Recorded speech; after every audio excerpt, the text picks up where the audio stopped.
Oh, anyway, I was reading one of the sometimes there's zombie piggies in here, and sometimes there are with the door, and I'd swear they're in here with the lights. So maybe they spawn in light. Ah, gold tooth.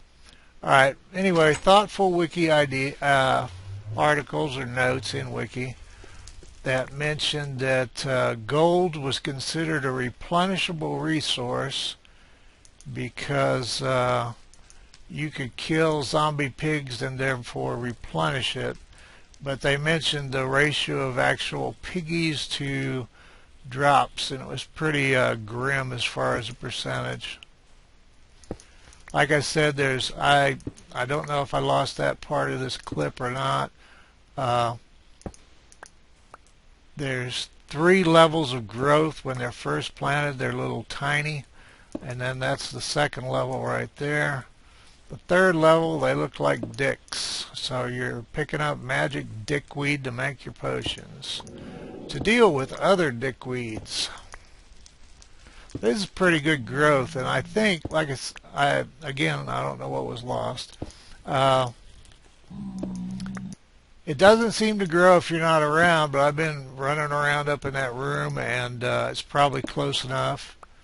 And fighting all those zombie pigs that supposedly have to see you do it to come kick your ass. I think it's 30 squares, so I would say maybe 30 squares, and they don't need to see you do it.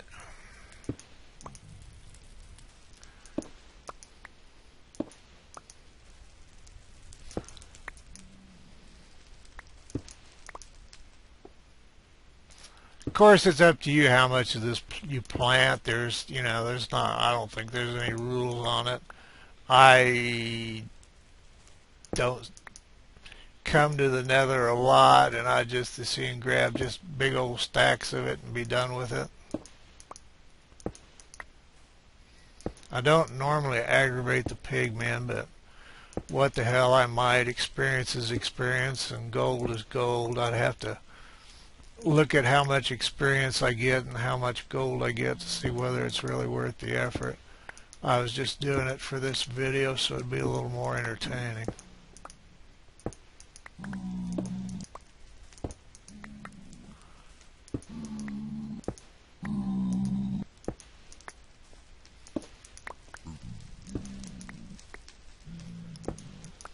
This is quite a lot.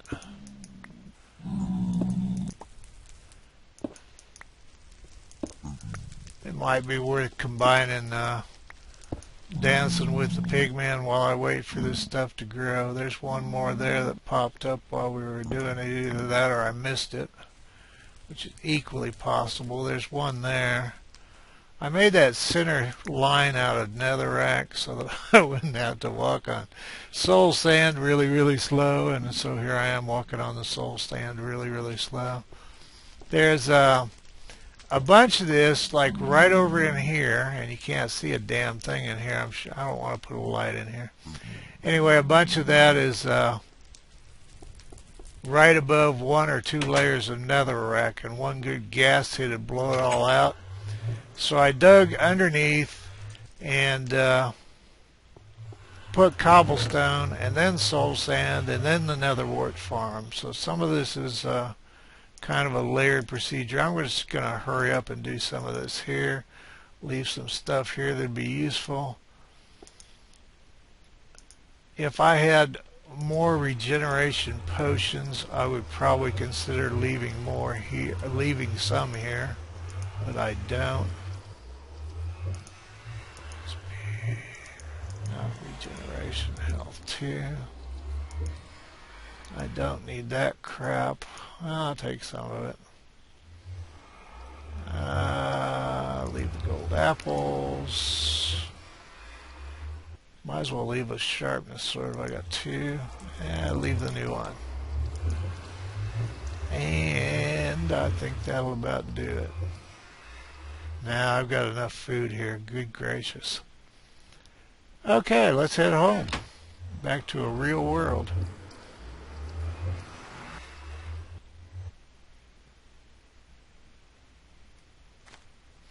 Alright, this is what I was talking about. All this is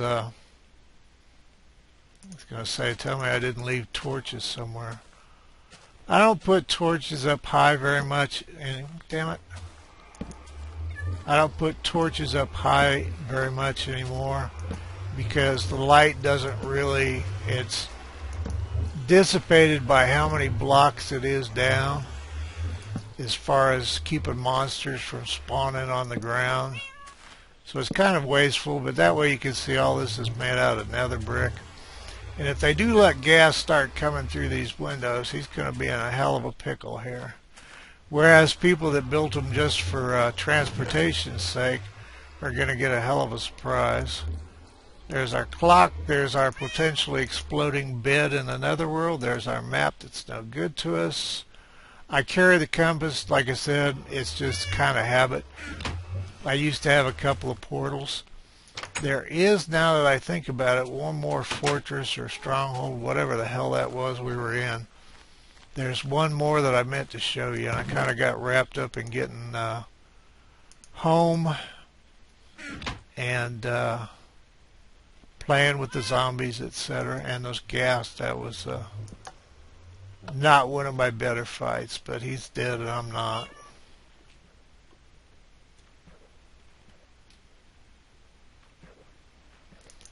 This is the part of the video that was lost, was us taking off from here and picking out what we wanted to take with us. It's the back door into my little hovel here. In fact, I don't think you've even seen my hovel. This tripwire does nothing. I was going to show the kid that one of the things Wiki says is you can put string on ceilings, floors, whatever, I think walls, for decoration. You can see it up there maybe. I don't know how this will turn out on the video. But anyway, I was just playing with it and I found out you don't have to string your tripwires on the ground. Why you would want to know that, I have no clue, but everything that can be used, there's a use for. So, see, it lights that up. So it is working as a tripwire even though it's not on a solid surface.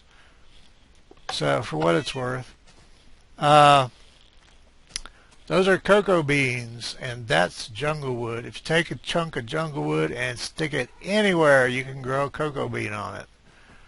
If you already knew that, well, you already did. This is going to be kind of a backdoor tour as long as I'm here. I think that one has a jack-o'-lantern behind it.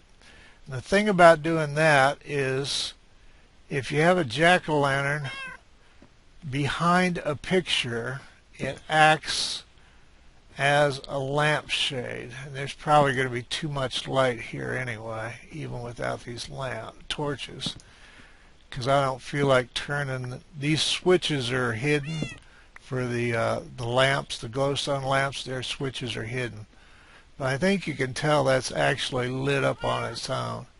And what it is a pumpkin with a torch in it, which is a jack-o'-lantern.